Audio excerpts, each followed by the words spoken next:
السلام عليكم. هنعمل مع بعض النهاردة الجلاش بطريقة مختلفة غير تقليدية بعيدة عن الطرق اللي احنا متعودين عليها. هي عبارة عن رولات من الجلاش محشية بالفراخ.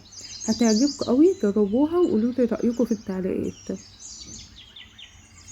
اول حاجة هنحتاجها هي عبارة عن صدور فراخ متقطعة مكعبات صغيرة خالص زي ما انتم شايفين في الصورة كده. انا هنا استخدمت صدرين من الفراخ، وهنحتاج بصلاية كبيرة وقرن فلفل رومي برضو كبير، وطماطمية كبيرة هنقطعها مكعبات صغيرة خالص، والطماطم هنشيل منها البذر، يعني هنستخدمها من غير البذر. بعد كده هنبدأ نجهز الطاسة بتاعتي على النار، فيها مادة دهنية معلقتين كبار من الزيت، وهننزل اول حاجة بالبصل. بمجرد ما الزيت يسخن هننزل بالبصل وهنقلبه شوية لحد ما يبدأ ان هو يدبل.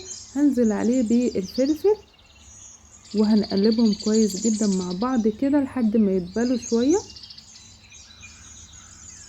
اول ما الفلفل يبدأ يدبل كده هنزل بالفراخ وهنقلبها لحد ما يبدأ لونها يغير كده ويبدأ لونها يبيض وتدخل في السوا.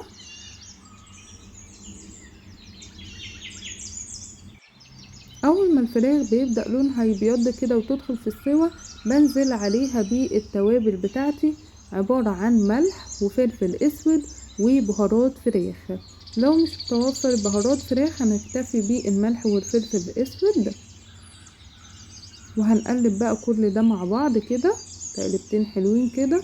وبعدين هننزل اخر حاجة خالص بالطماطم، مكعبات طماطم من غير بذر، وهنقلب كل ده كويس جدا جدا مع بعض. وبعدين هنغطيه ونسيبه يتسبك كده مع بعض شوية على نار متوسطة، مش نار عالية قوي ولا نار هادية خالص، على نار متوسطة. ونسيبهم بقى لحد ما يستووا كده ويتسبكوا مع بعض كده. خلاص الفراخ بتاعتي بقت جاهزة، وهو دي الحشوة بتاعت رولات الجلاش بالفراخ.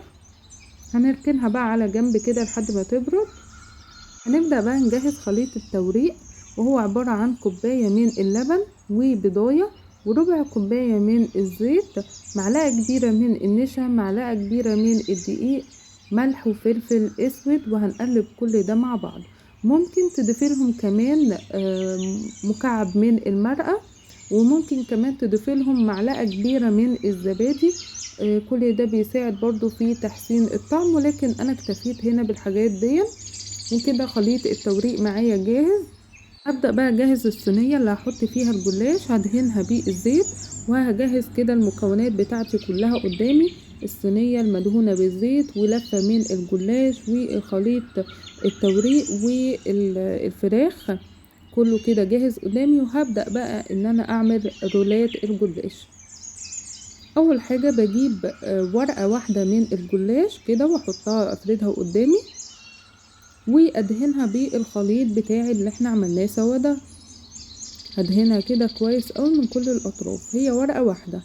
وبعدين هحط عليها الورقة التانية زي ما انتوا شايفين كده. هستخدم في كل رول ورقتين بس من الجلاش. لو حسيتي ان هما ضعاف شوية ممكن تستخدمي 3 ورقات، ولكن بين كل ورقة والتانية لازم تدهني زي ما بعمل كده بالظبط. يبقى نحط ورقة الاولى وندهن، بعدين نحط الورقة التانية وندهن، ونحط الورقة التالتة وندهن. بس انا هنا استخدمت ورقتين بس من الجلاش. وبعد كده بحط الخليط بتاع الفراخ. ممكن بقى لو انت حابة تزودي لها موتزاريلا حطي، لو حابة اصلا ما تستخدميش فراخ وتستخدمي لحمة بتبقى تحفة طبعا. اللي انت حباه احشيه. وبعد كده بنلفها رول زي ما انتوا شايفين كده بالراحة خالص عشان الورقة ما تتقطعش معانا. وهنحطها بعد كده في الصينية كده. اول واحدة خلصت معانا، هنعمل مع بعض واحدة تانية. اهو جايبين ورقة من الجلاش هندهنها بخليط التوريق.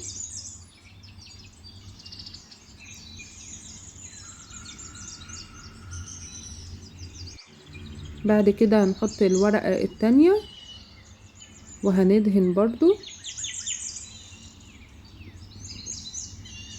ادهنيها كويس قوي عشان الرول يطلع معاكي كده مورق وطعمه جميل، ما يبقاش معجن.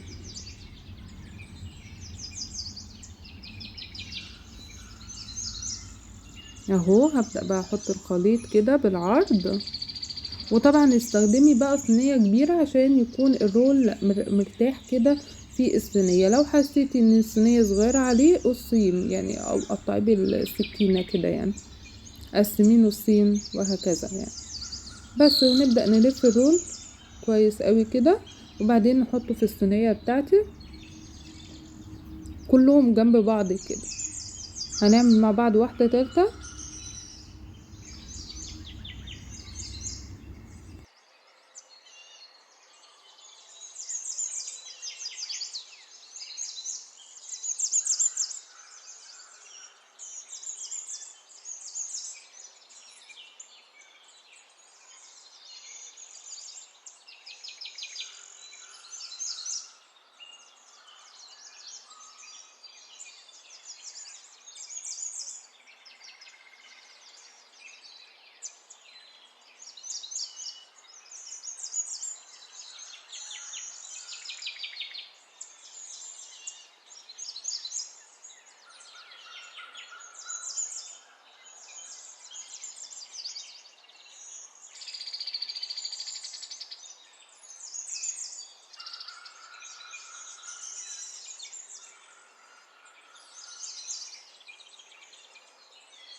كده خلاص انا عملت كل الرولات اللي عندي. هبدأ بقى ان انا اقطعها.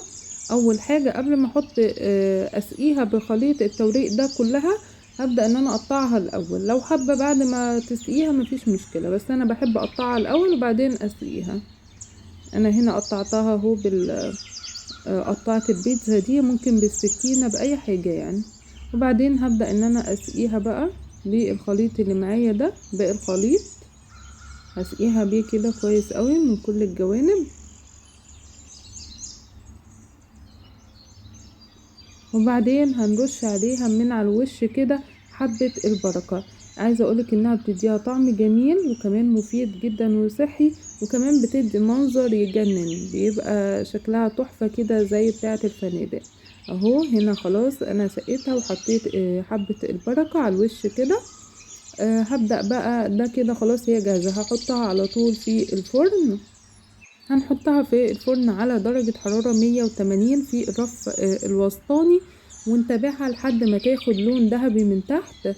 واول ما تاخد لون ذهبي من تحت هبدأ ان انا اقفل واشغل عليها الشواية عشان تاخد لون ذهبي وجميل كده زي ما انتم شايفين من فوق.